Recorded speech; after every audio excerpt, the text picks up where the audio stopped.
सह नो भुनक्तु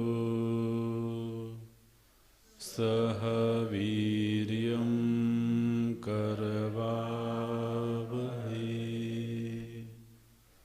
तेजस्विनावधीतमस्तु मा विद्विषावहै।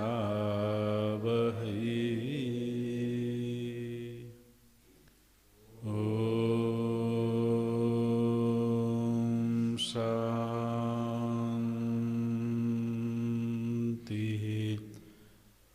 शान्ति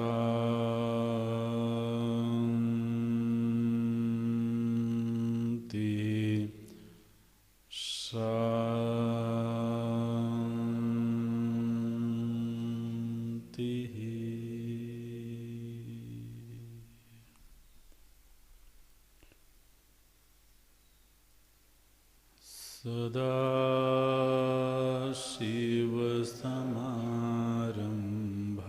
सदाशिवसमारम्भाम् शङ्कराचार्यमध्यमाम्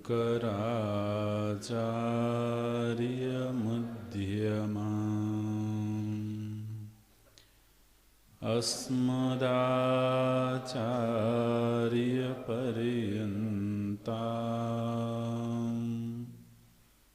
वन्दे गुरुपरम्पराम्।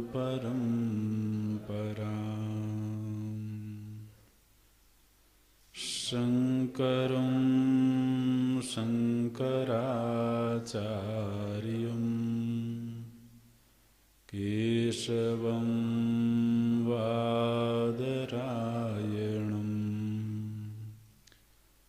सूत्रभाष्यकृतौ वन्दे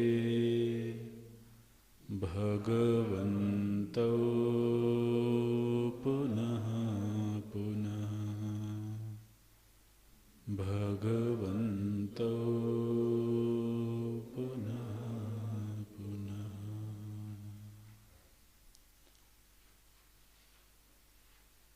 अखण्डं सच्चिदानन्दम् अवाङ्मनसगोचरम् आत्मानम् अखिलाधारम् आश्रयेऽभीष्टसिद्धये अर्थतोऽप्यद्वयानन्दान् अतीतद्वैतभानतः गुरूनाराध्य वेदान्त सारं वक्ष्ये यथामति सारं वक्ष्ये यथामति।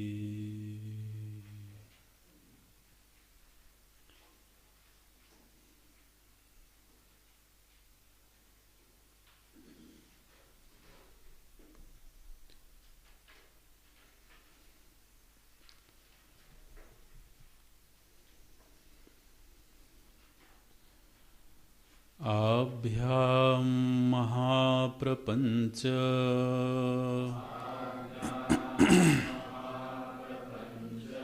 तदुपहितचैतन्याभ्याम् तप्तायः पिण्डवत् अविविक्तं सत् अनुपहितं चैतन्यं सर्वं खल्विदं ब्रह्म इति वाक्यस्य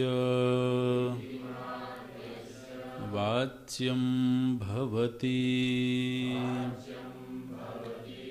विविक्तं सत् लक्ष्यमपि भवति एवं वस्तुनि अवस्तु आरोपः अध्यारोपः सामान्येन प्रदर्शितः सामान्येन प्रदर्शितः इदानीं प्रत्यगात्मनि इदम् इदम् अयम् अयम् आरोपयति इति विशेषतः उच्यते अतिप्राकृतस्तु आत्मा वै जायते पुत्रः इत्यादि श्रुतेः स्वस्मिन्निव स्वपुत्रेऽपि प्रेमदर्शनात् पुत्रे पुष्टे नष्टे च अहम् एव पुष्टः नष्टः च इति च इत्यादि अनुभवाच्च पुत्र आत्मा इति वदति पुत्र आत्मा इति वदति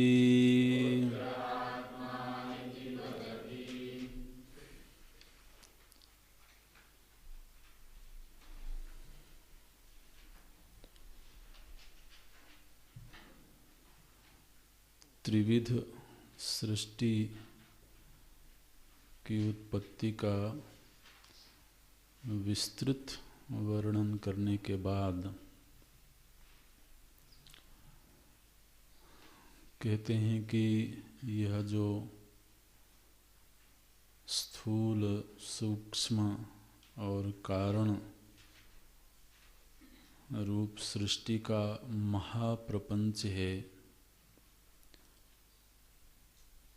और इस महाप्रपंच में उपहित चेतन है जिसकी संज्ञा ईश्वर है, हिरण्यगर्भ है, विराट है।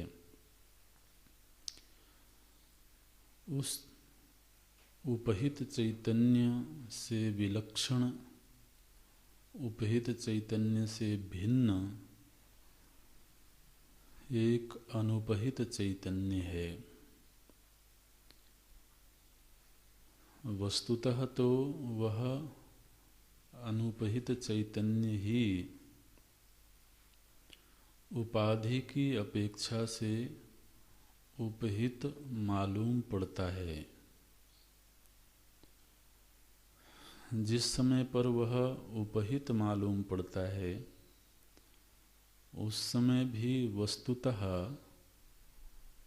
वह जैसे को तैसा है, उसमें उपाधि का कोई संश्लेष नहीं हुआ है।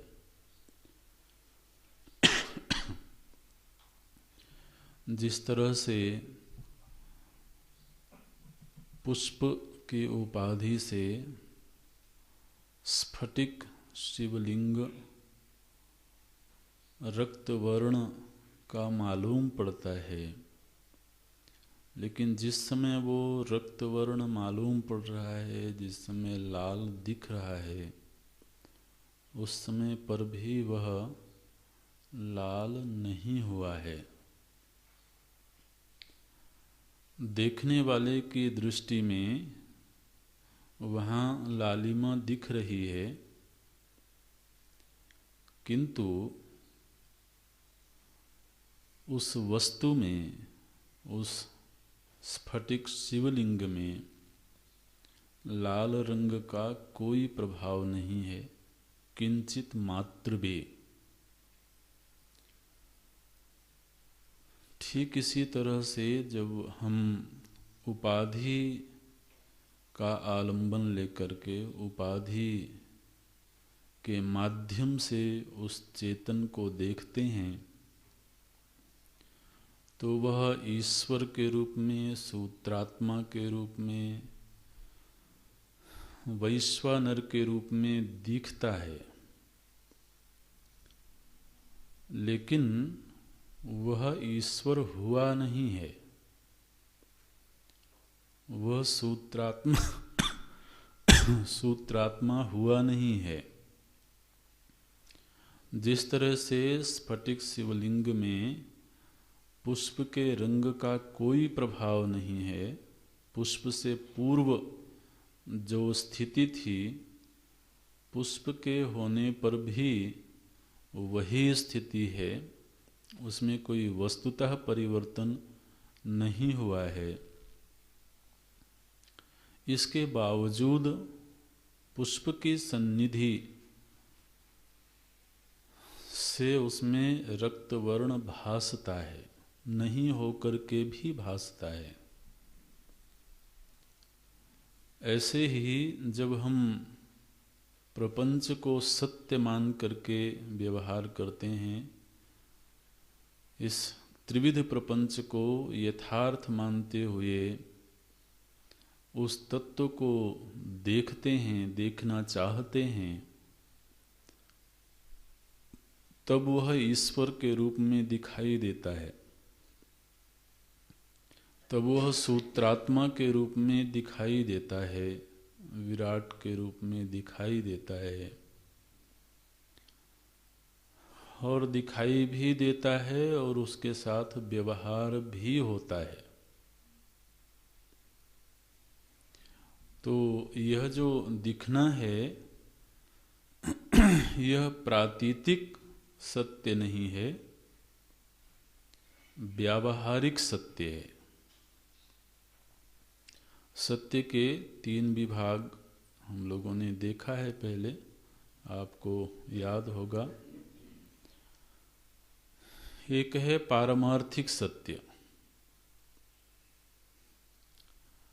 दूसरा व्यावहारिक सत्य, और तीसरा प्रातीतिक सत्य।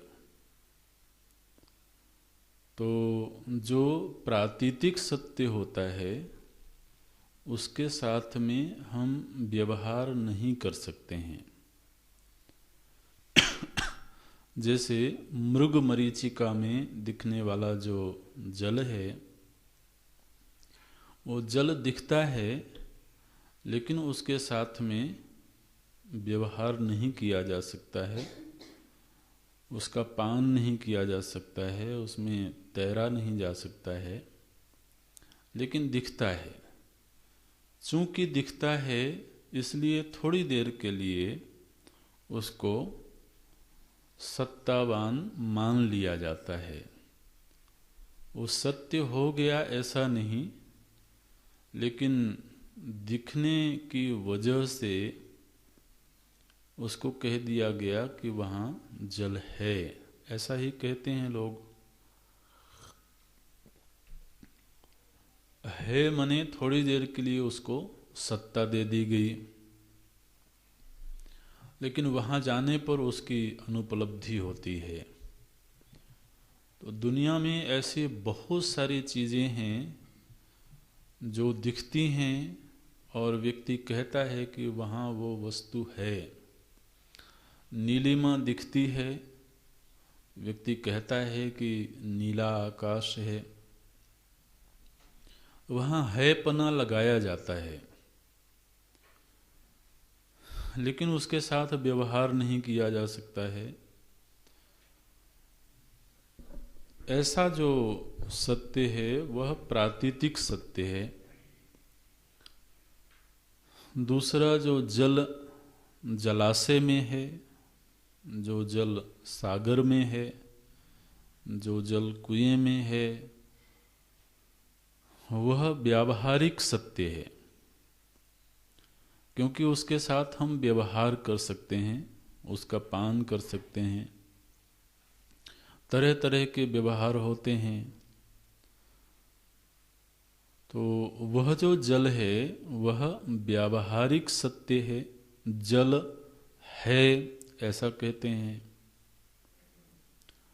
लेकिन फिर जब उस जल का तात्विक विश्लेषण किया जाए,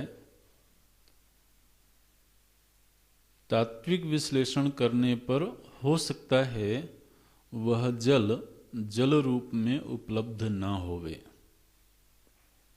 क्योंकि जब किसी भी वस्तु का तात्विक विश्लेषण होता है तो उसके कारण की खोज होती है। तो जल का यदि तात्विक विश्लेषण किया जाए तो उसके कारण के रूप में अग्नि तत्व की प्राप्ति होगी। उसके भी कारण का अनुसंधान करें तो वायु तत्व, फिर आकाश तत्व, फिर त्रिगुण, फिर चेतन तत्व। तो जो अंतिम सत्य है, जो सृष्टि का अंतिम कारण है, जिसका फिर और कोई कारण नहीं है, वह जो सत्य है उसको बोलते हैं पारमार्थिक सत्य। सत्य शब्द का जो परम अर्थ है, यह जो सत्य शब्द बनाया गया है संस्कृत में, सत या सत्य, सत का भाववाची संज्ञा है सत्य। मूल जो पद है वो है सत, सत की भाववाची संज्ञा बनी सत्य, तथ्य, इस तरह से। तो इस सत शब्द का जो परम अर्थ है वह परम अर्थ क्या है? बोले जो इस जगत का अंतिम कारण है, जो इस जगत का अधिष्ठान है, जो चेतन है, आनंद स्वरूप है, अबाधित है, तीनों कालों में एक जैसा है, वह जो सत्य है वो पारमार्थिक सत्य है। उस सत्य की दृष्टि से यह जो व्यावहारिक सत्य रूप दिखने वाला जगत है, यह जगत प्रतीति मात्र है। व्यावहारिक जगत भी, इस पर ध्यान देने की बात है,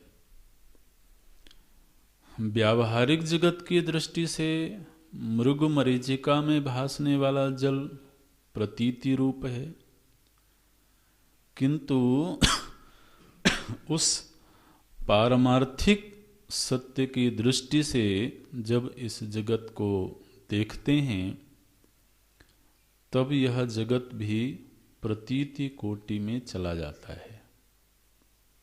व्यवहार होते हुए भी, व्यवहार करते हुए भी यह प्रतीति कोटि में चला जाता है। कैसे? जैसे कि किसी नाटक का मंचन हो रहा हो, किसी थिएटर में कोई नाटक खेला जा रहा हो, तो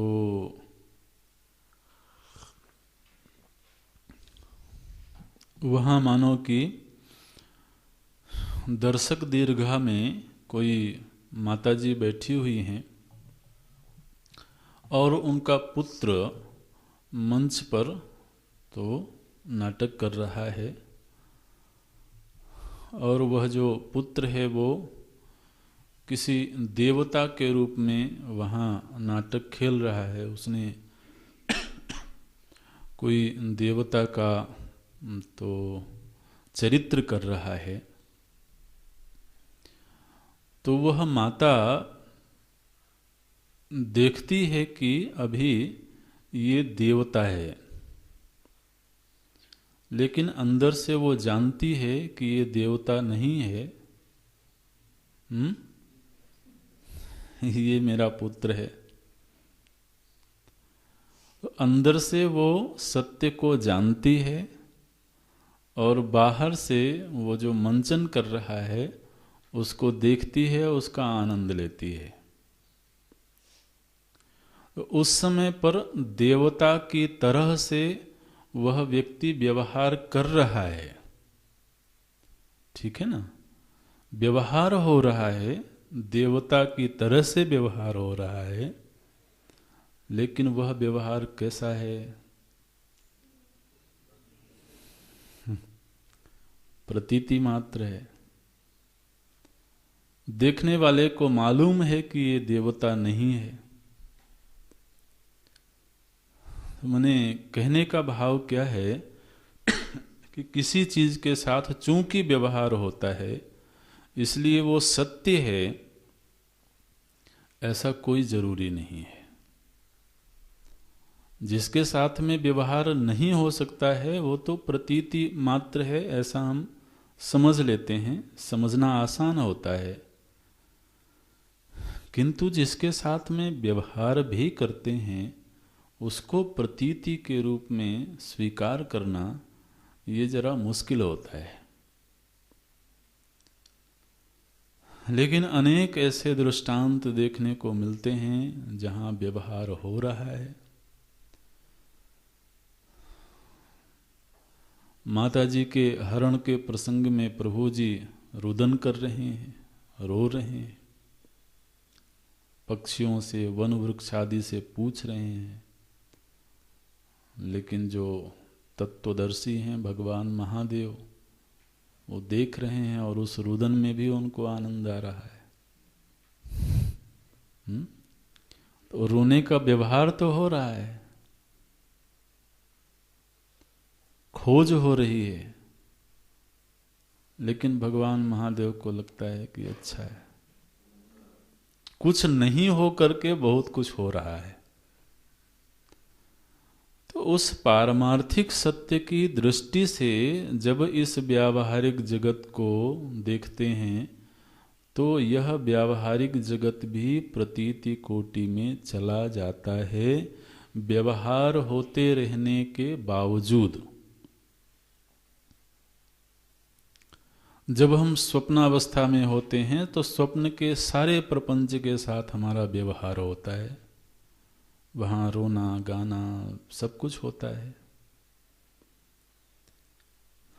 तो लेकिन चूंकि व्यवहार हो रहा था इसलिए वह सत्य हो गया, यह कोई प्रमाण नहीं है। तो इसी तरह से जब हम जगत की दृष्टि से, समष्टि जगत की दृष्टि से उस चेतन को देखते हैं तो वह ईश्वर के रूप में भासता है और व्यवहार भी करता है। आप ऐसा कभी भी ख्याल नहीं करना कि केवल भासता है, बल्कि वह ईश्वर की तरह व्यवहार भी करेगा। अगर हम उपासना करते हैं, आराधना करते हैं, तो हमारे प्रार्थना से उपहित होकर के वो हमारे प्रार्थना की, कामना की पूर्ति भी करता है। अगर हम कर्ता के रूप में उसके सामने प्रस्तुत होते हैं तो वह कर्म फल दाता के रूप में व्यवहार करता है। यहां पर फिर जितना यथार्थ हमारा जीवत्व है उतना ही यथार्थ ईश्वरत्व भी है। अगर हमको लगता है कि आज के दिन मैं जीव के रूप में हूँ, जीव के रूप में मैं व्यवहार करता हूँ, जीवत्व एक सत्य वस्तु है, सत्तावान वस्तु है, तो फिर ईश्वर भी बिल्कुल उतना ही सत्य है। वह फिर जगत का नियंता है, वह कर्म फल दाता है। भक्त की अपेक्षा से वह उसको प्रेम देता है, उसके कामना की पूर्ति करता है, उसके योगक्षेम का वहन करता है।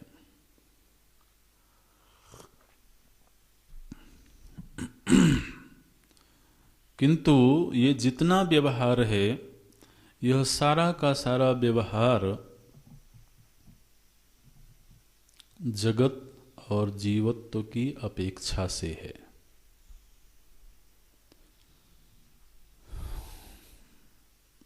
लेकिन जब किसी की दृष्टि जगत से पृथक,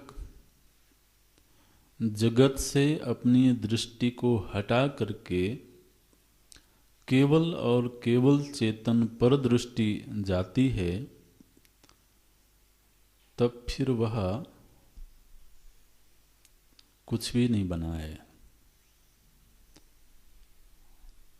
तब वह न ईश्वर है, न सूत्रात्मा है, न विराट है, न प्राज्ञ है, न तेजस है, न विश्व है।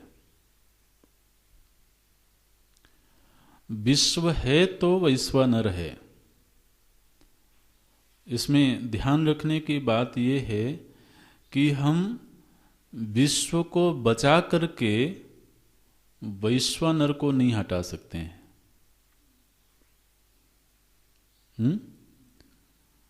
कि मेरा जीवत्व तो बना हुआ है और वह ईश्वर नहीं रहा, क्या हो गया? बोले वह चेतन मात्र है। अगर विश्व है तो वैश्वानर है, और विश्व जब तक विश्व के रूप में व्यवहार करता रहेगा तब तक वैश्वानर उससे एक कदम ज्यादा सत्य है।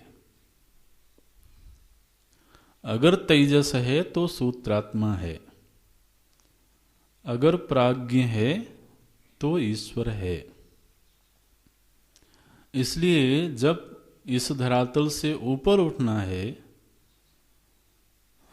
तो ईश्वर से ऊपर नहीं उठना है, प्राज्ञ से ऊपर उठना है, तेजस से ऊपर उठना है।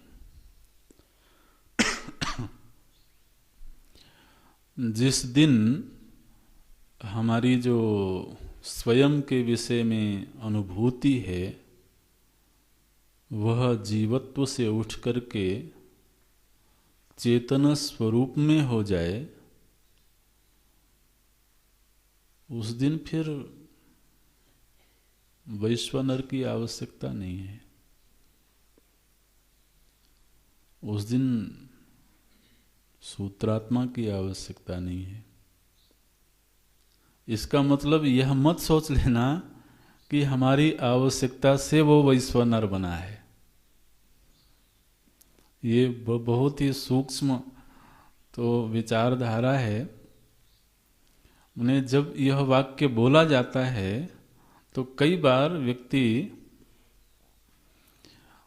तो उसकी सूक्ष्मता को नहीं समझ पाने के कारण महाराज गलत फहमी हो जाती है कि फिर तो ईश्वर ईश्वर है नहीं, चूंकि मैं जीव हूं इसलिए वो ईश्वर है।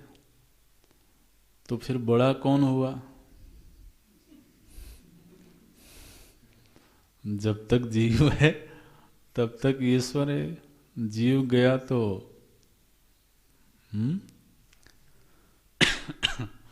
ऐसा बिल्कुल भी मत सोच लेना।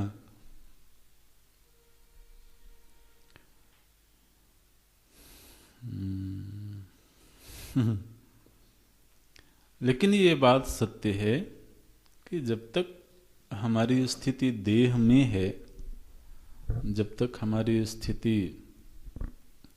सूक्ष्म शरीर में है, अज्ञान में है, तब तक हम यहीं खड़े होकर के देखेंगे ना। अगर हमारी स्थिति धरती में है तो हमें सूर्य देव छोटे दिखेंगे। इसका मतलब ये नहीं कि छोटे हो गए हैं या हमने छोटा कर दिया है, ऐसा भी नहीं है। ना तो वो छोटे हो गए। अभी सूर्यदेव हमको कैसे दिखते हैं? एक गोल पिंड के रूप में, लघु आकार में।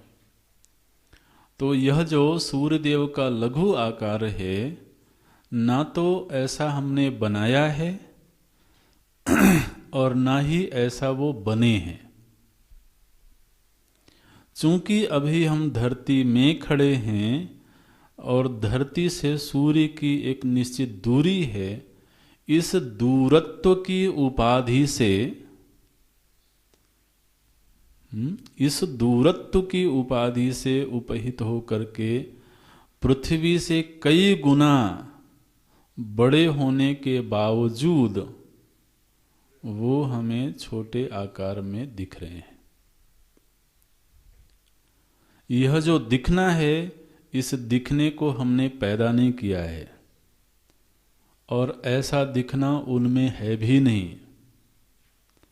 लेकिन आज के दिन हम जहाँ खड़े हैं वहाँ से हमारे और उनके बीच में एक उपाधि है।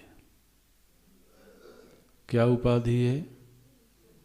दूरत्व की उपाधि है।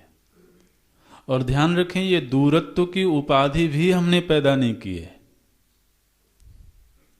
ना?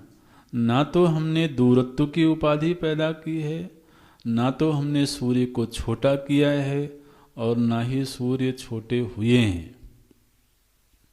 ऐसा कुछ नहीं होने के बावजूद हम धरती पर खड़े होकर के जब उनको देखते हैं तो एक नैसर्गिक उपाधि हमारे और उनके बीच में प्रकट हो जाती है और उस उपाधि से उपहित होकर के सूर्य देव लघु आकार में दिखते हैं।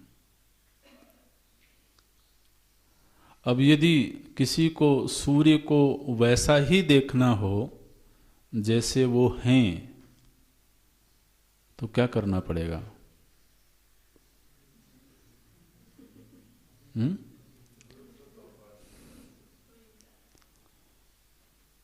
वहां जाना होगा,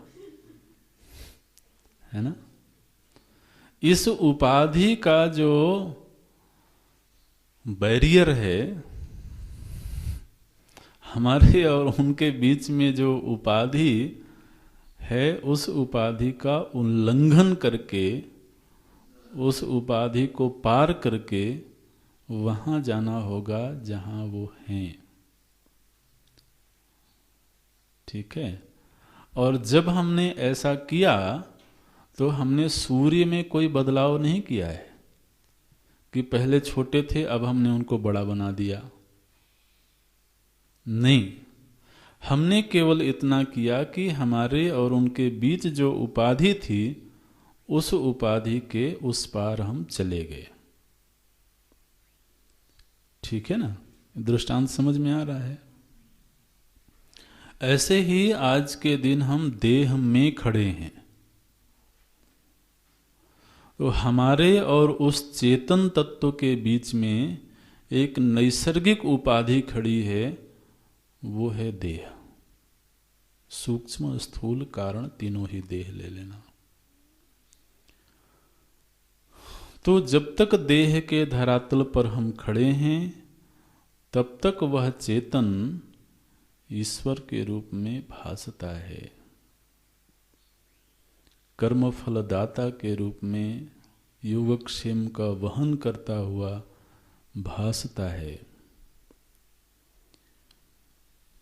ध्यान रखें, ना तो हमने ये उपाधि पैदा की है, ना ही हमने उसको ईश्वर बनाया है,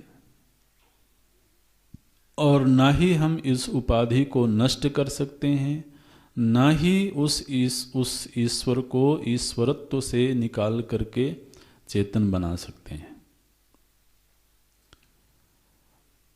एक जो जीव है, साधक है, वो केवल इतना कर सकता है कि वह इन उपाधियों को लांघ जाए। जिस तरह से धरती पर खड़ा हुआ व्यक्ति जब इस दूरत्व की उपाधि को लांघ जाता है, तो वह सूर्य को वैसा प्राप्त करता है जैसा वो है और जैसे वो पहले से ही हैं। ऐसा नहीं कि लांघने के बाद वो वैसे हुए हैं, वो पहले से भी वैसे ही हैं। ठीक इसी तरह से जब कोई साधक इस देहाभिमान की उपाधि से उस पार चला जाता है,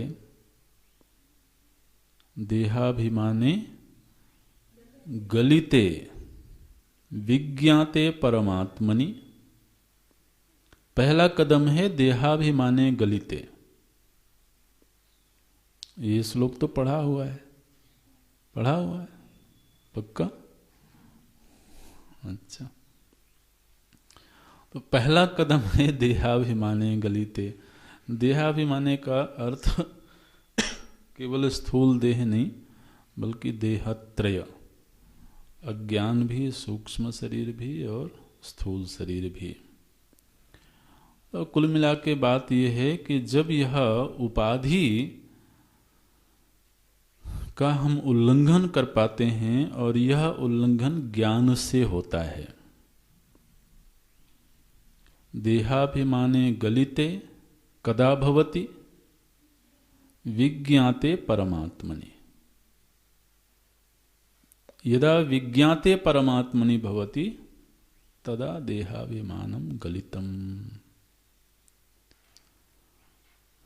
यदा एवं भवति तदा यत्र यत्र मनो याति तत्र तत्र समाधयः। आत्मा इत्यर्थः। समाधि शब्देन तत्र आत्मा उच्यते। यत्र यत्र मनो याति याति गच्छति तत्र तत्र आत्मदर्शनम भवति। तद व्यतिरिक्तम किंचिन मात्र नास्ति एवं सह अनुभूयते। तो यह जो उपाधि है, यह व्यष्टि रूप में भी है और समष्टि रूप में भी है। समष्टि उपाधि से उपहित होकर के चेतन ईश्वर आदि के रूप में दिखता है, वह औपाधिक चेतन है। तो तीन धरातल हो गए। एक तो उपाधि, फिर उस उपाधि में उपहित चेतन, और एक निरुपाधिक चेतन। तो वह जो अनुपहित चेतन है, निरुपाधिक चेतन है, उस निरुपाधिक चेतन का इस औपाधिक चेतन और उपाधि के साथ क्या संबंध है? बोले कि यह जो संबंध है, यह तप्त अयः पिंडवत। जिस तरह से तपाया हुआ जो लोहे का गोला है, वो उस समय लौह पिंड के रूप में नहीं मालूम पड़ता, वो अग्नि का गोला मालूम पड़ता है। ऐसा लगता है कि यहाँ पर एक अत्यंत तप्त अग्नि का एक पिंड रखा हुआ है, अग्नि का गोला रखा हुआ है। तो यहाँ पर देखिए, दो पृथक पृथक तत्व हैं। लौह पिंड अलग है, अग्नि अलग है, किंतु दोनों का जब संसर्ग हुआ तो दोनों ने ही एक दूसरे के धर्मों का एक दूसरे में आरोप किया। धर्माध्यास हो गया इसको। तो वेदांत की भाषा में धर्माध्यास बोलते हैं। धर्म का अध्यास, अध्यास माने आरोप। तो लोहे का जो गोला है उसकी जो गोलाई है, उसका जो आकार है, वह आकार विशेष का आरोप हुआ अग्नि पर, क्योंकि अग्नि का कोई आकार नहीं था। लेकिन अग्नि का लौह पिंड से संसर्ग होने पर अब अग्नि कैसी दिखती है? बोले गोल आकार की दिखती है। तो आकार का, आकार रूप धर्म का, यह आकार क्या है? उस लौह पिंड का धर्म है। जो गोलाई है, गोलाई एक गुण है ना, एक धर्म है। लौह पिंड का धर्म है। ये जो अध्यास हैं ये कई प्रकार के होते हैं, तो जब प्रसंग आएगा तो विस्तार से चर्चा करेंगे। धर्माध्यास, धर्मीध्यास, संसर्गाध्यास, बहुत तरह के अध्यास वेदांत में बताए गए हैं। तो यहाँ पर जो अध्यास हुआ है वो धर्मों का अध्यास हुआ है। अग्नि में गोलाई आ गई जो लौह पिंड का धर्म था, और लौह पिंड में ताप आ गया, उष्णता आ गई, जो उष्णता अग्नि का धर्म था। तो दोनों ही पदार्थों ने एक दूसरे में एक दूसरे के धर्मों का आरोप किया। ठीक ऐसे ही महाराज यह जो सृष्टि दिख रही है, इस सृष्टि में अस्तित्व दिख रहा है। हम क्या कहते हैं? जगत है, ऐसा कहते हैं ना। सूक्ष्म शरीर है, स्थूल शरीर है। तो यह जो सृष्टि में हैपना है, ये हैपना कहाँ से आया है? ये आया है चेतन तत्व से।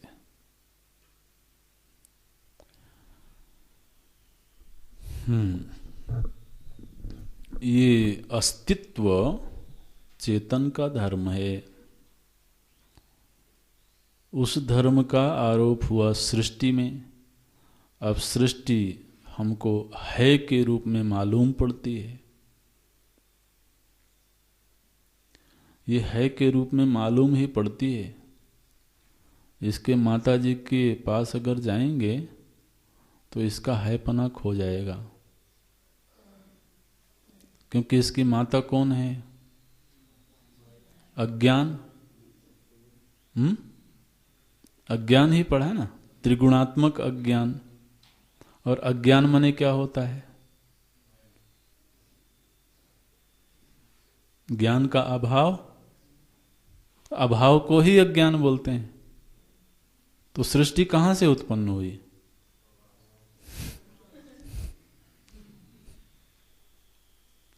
अभाव से।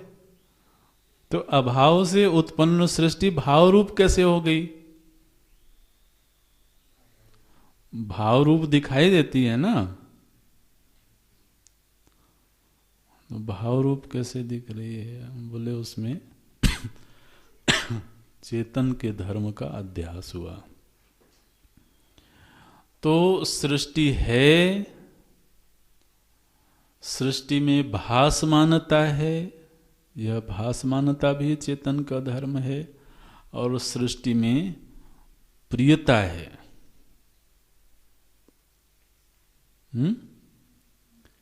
ये हैपना, भासना और प्रियता, ये तीनों ही धर्म वस्तुतः सृष्टि के नहीं हैं।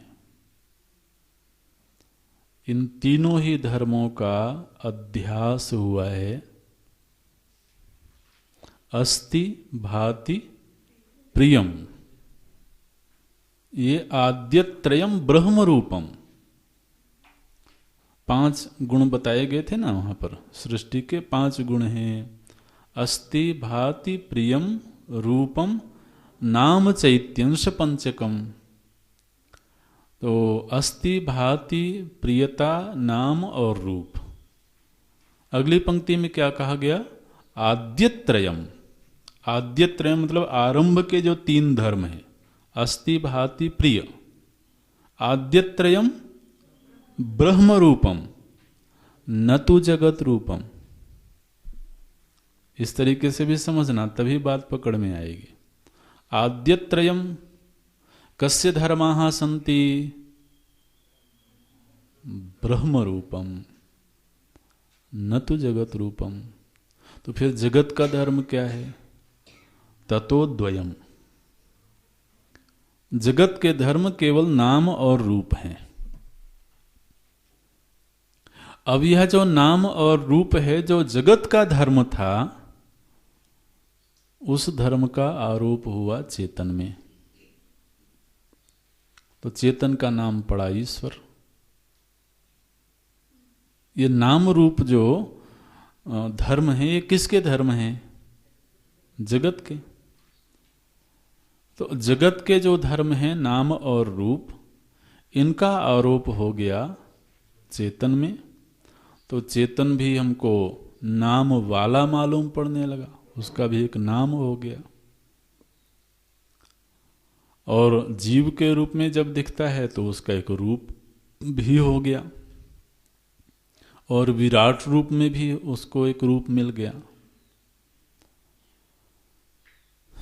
तो ये क्या हुआ है महाराज? बोले दोनों ने एक दूसरे के साथ शेयरिंग करी है, एक दूसरे के धर्मों का बंटवारा किया है। तो आप लौह पिंड के दृष्टांत से जरा जगत को देखें। जगत क्या है? बोले ये समूचा जो विशाल जगत है, अखिल ब्रह्मांड रूप जो जगत है, यह लौह पिंड की भांति है। और इसमें जो अस्तिता, प्रियता, भासमानता रूप गुण हैं, ये उस चेतन तत्व से आए हुए हैं। तो चेतन और उपाधि, इन दोनों का आपस में संसर्ग हो गया। तप्त अयः पिंडवत।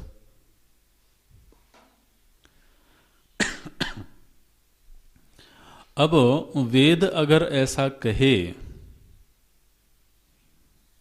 अगर क्यों, वेद कहता ही है वेद यदि यह कहें कि यह जो जगत है, यह जगत नहीं ब्रह्म ही है। सर्वम खलु इदम ब्रह्म। यह जो जगत है क्या है? बोले ब्रह्म है। बोले महाराज अभी तक तो जगत की व्याख्या जगत के रूप में कर रहे थे, अब अचानक ही जगत ब्रह्म हो गया। बोले अचानक नहीं हुआ है, इसमें जो अस्तित्व है वो तो ब्रह्म का है ना। और मानो कि ब्रह्म किसी दिन हड़ताल कर दें और कहें कि मैं अपना अस्तित्व वापस लेता हूं, तो फिर जगत अभाव रूप हो जाएगा कि नहीं? जगत में जो भाव रूपता है वो किसकी वजह से है? चेतन की वजह से, ब्रह्म की वजह से। तो है कौन? भाई अस्तित्व जिसकी है वही है ना। जगत में तो अस्तित्व केवल आगंतुक मात्र है। तो अगर यह कहा जाए कि ब्रह्म है, ब्रह्म ही है, तो बिल्कुल यथार्थ वाक्य है। जगत में भी है पना के रूप में ब्रह्म ही है, भासमानता के रूप में ब्रह्म ही है, प्रियता के रूप में ब्रह्म ही है। इस धरातल से जब जगत को देखते हैं महाराज, तो यह वाक्य बिल्कुल सटीक बैठता है। सर्वम खलु इदम ब्रह्म। लेकिन सर्वम खलु इदम, इसमें सर्व शब्द आया, इदम शब्द आया, ठीक है। सर्वम, जब हमने सर्वम कहा तो हमने प्रपंच को स्वीकार किया, तभी तो सर्वम कहेंगे। अगर केवल एक ही हो तो सर्वम कहने की किधर जरूरत पड़ेगी? सर्व का मतलब ही होता है अनेक। तो इसका मतलब है कि हमारी दृष्टि जगत पर है, उस जगत को संज्ञा दी गई सर्वम और दूसरी संज्ञा दी गई इदम। तो जितना भी ईदंता है वह सारा का सारा जगत है। तो हम जगत के भाव को ध्यान में रखते हुए यह वाक्य बोलते हैं सर्वम इदम खलु ब्रह्म। यह जो ब्रह्मता है कैसी है? बोले यह वाच्यार्थ है। सर्वम खलु इदम ब्रह्म, यह तो इस वाक्य का वाच्यार्थ क्या है कि जगत तो दिखता है लेकिन जगत में अस्थि भांति प्रियता ब्रह्म की है।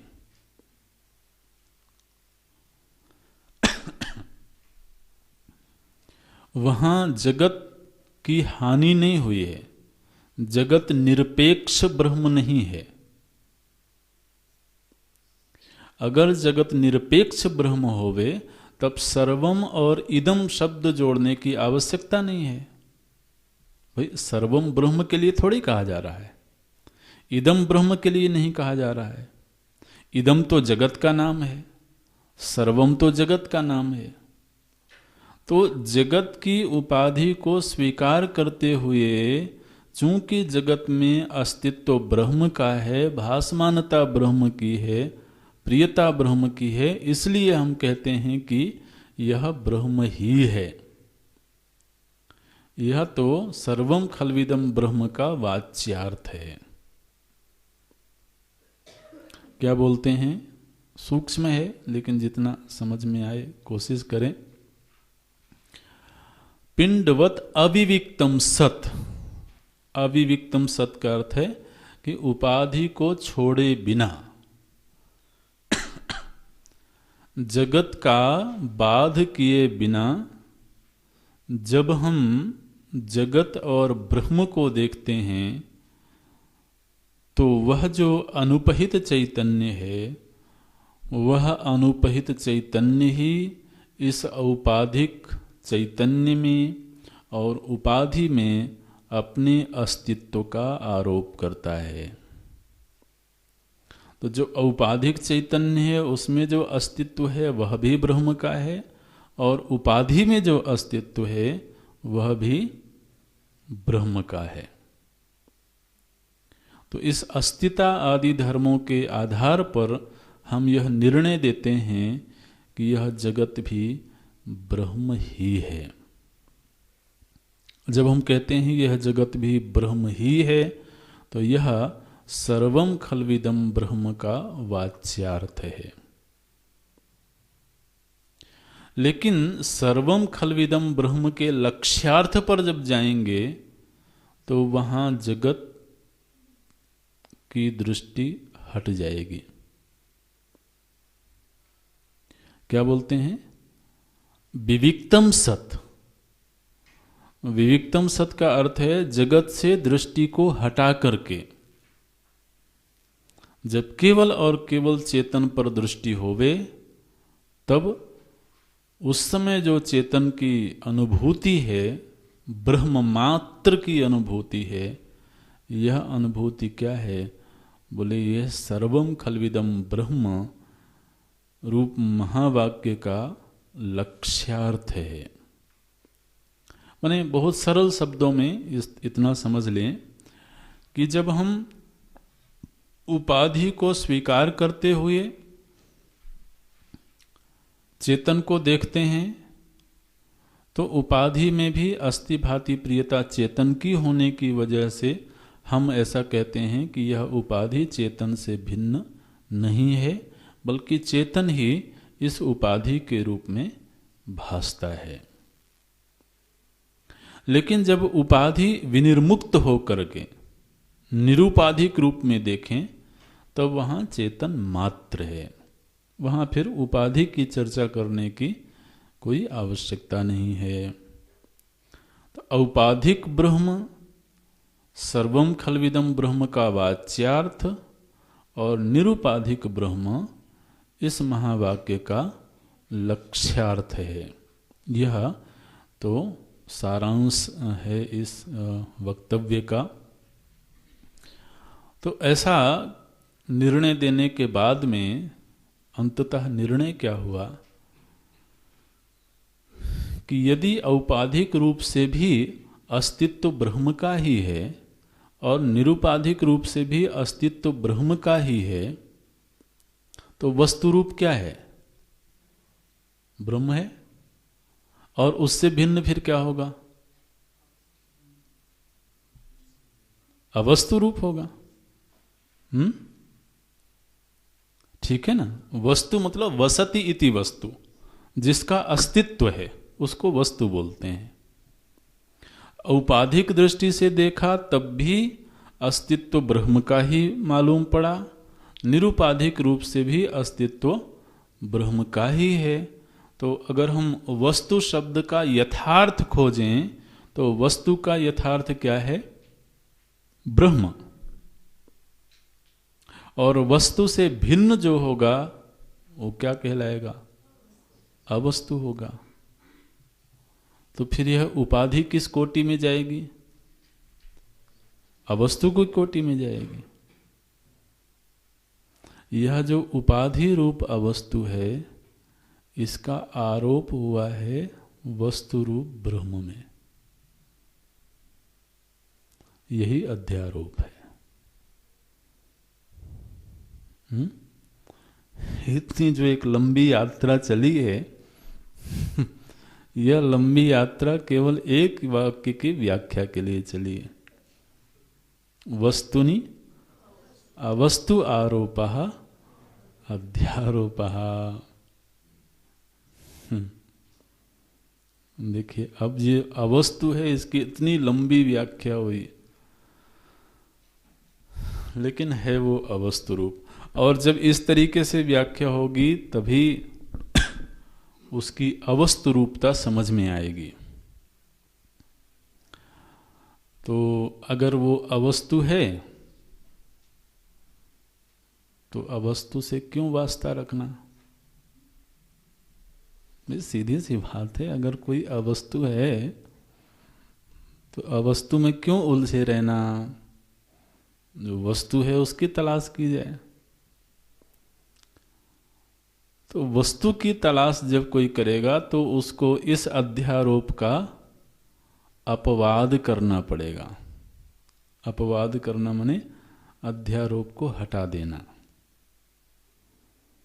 यदि तो किसी को वस्तु की तलाश है, वस्तु चाहिए, तो अभी हमारे और वस्तु के बीच में एक अवस्तु नाम की चीज है। अब देखिए, ऐसा वाक्य बन रहा है कि एक अवस्तु नाम की वस्तु है। भाषा की भी अपनी सीमा होती है। तो वस्तु और हमारे बीच में एक प्रातीतिक अवस्तु है। जिस दिन यह प्रातीतिक अवस्तु हट जाए उस दिन वस्तु से मुलाकात हो जाए, और यही साधक का लक्ष्य है। तो इस अध्यारोप का अपवाद कर देना यह तो विचारक का मुख्य कर्तव्य है। एवं वस्तुनि अवस्तु आरोपः अध्यारोपः इति सामान्येन प्रदर्शितः। यहाँ पर एक प्रकरण पूरा हो जाता है। यह जो पूरा प्रकरण चला, अधिकारी और गुरुपसत्ति के बाद, आप पूरी विषय वस्तु को याद रखना। पूर्व की चीजें अगर भूलती जाएंगी तो फिर बात नहीं बनेगी। वेदांत के 7 विषय बताए गए थे। उनमें से अधिकारी प्रकरण, गुरुपसत्ति, उसके बाद तत्वम पद का शोधन। तो गुरुपसत्ति से लेकर के इस बिंदु तक जो अध्ययन हुआ है वह तत्पद का शोधन हुआ है। माने 7 विषयों में से एक जो तीसरा विषय है, उस तीसरे विषय के आधे हिस्से का अभी शोधन हुआ है। तीसरा विषय है तत्त्वम पद का शोधन। तो यहां तक अभी केवल तत्पद का शोधन हुआ है। आगे का जो प्रकरण है वह त्वम पद का शोधन होगा। ठीक है। अगली कक्षा में देखते हैं।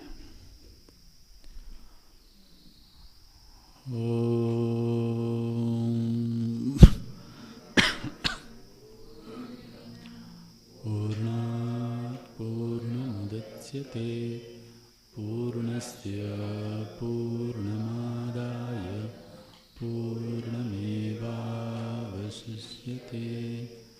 ॐ शान्ति शान्ति शान्ति।